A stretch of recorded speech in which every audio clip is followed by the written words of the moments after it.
The ancient Egyptians believed that a soul was made up of many parts. In addition to these components of the soul, there was the human body. According to ancient Egyptian creation myths, the god Adam created the world out of chaos, utilizing his own magic.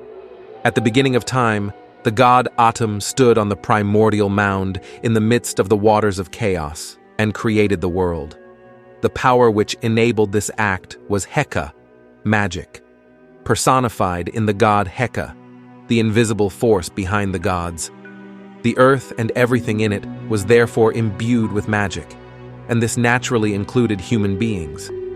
Humanity had been created by the gods, and one lived and moved owing to the magical force which animated them, the soul.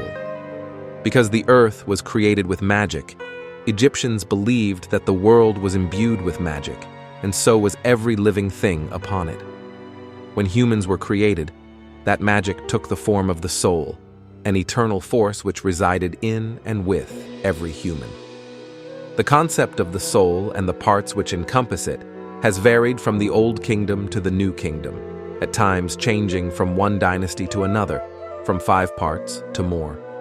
Most ancient Egyptian funerary texts reference numerous parts of the soul: Kait, or the physical body; Sa, or the spiritual body; Ren, or the name identity; Ba, or the personality; Ka, or the double or vital essence; Ib, or the heart; Shut, or the shadow; Sekum, or the power form.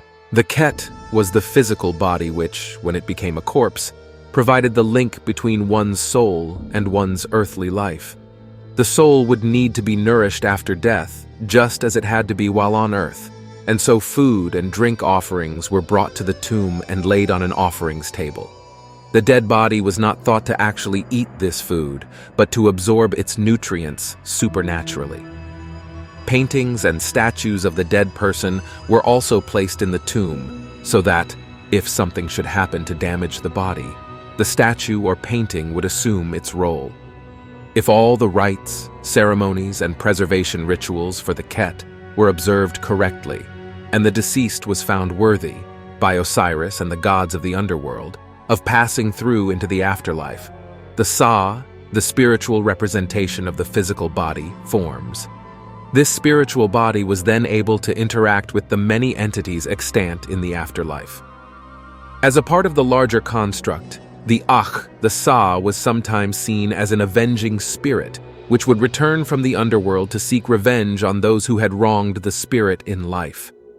A well-known example was found in a tomb from the Middle Kingdom in which a man leaves a letter to his late wife, who, it can be supposed, is haunting him. The Ren was one's secret name. This was given to one at birth by the gods, and only the gods knew it.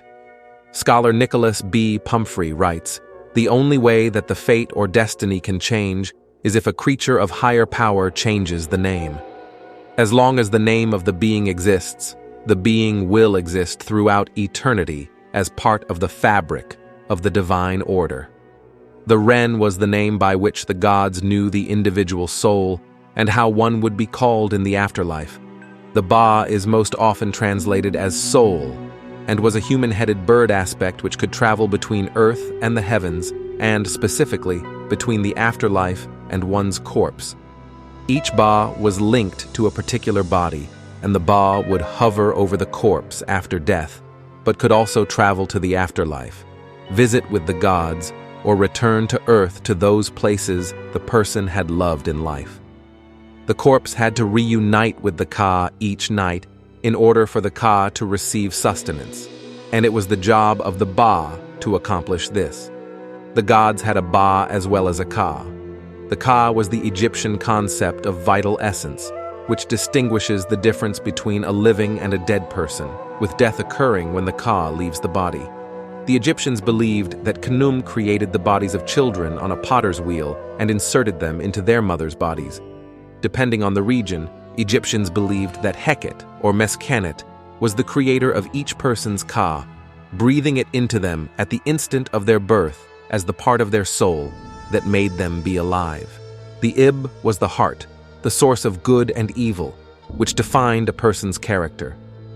This was the spiritual heart which rose from the physical heart, Hat. which was left in the mummified body of the deceased for this reason. It was the seat of the person's individuality and the record of their thoughts and deeds during their time on earth.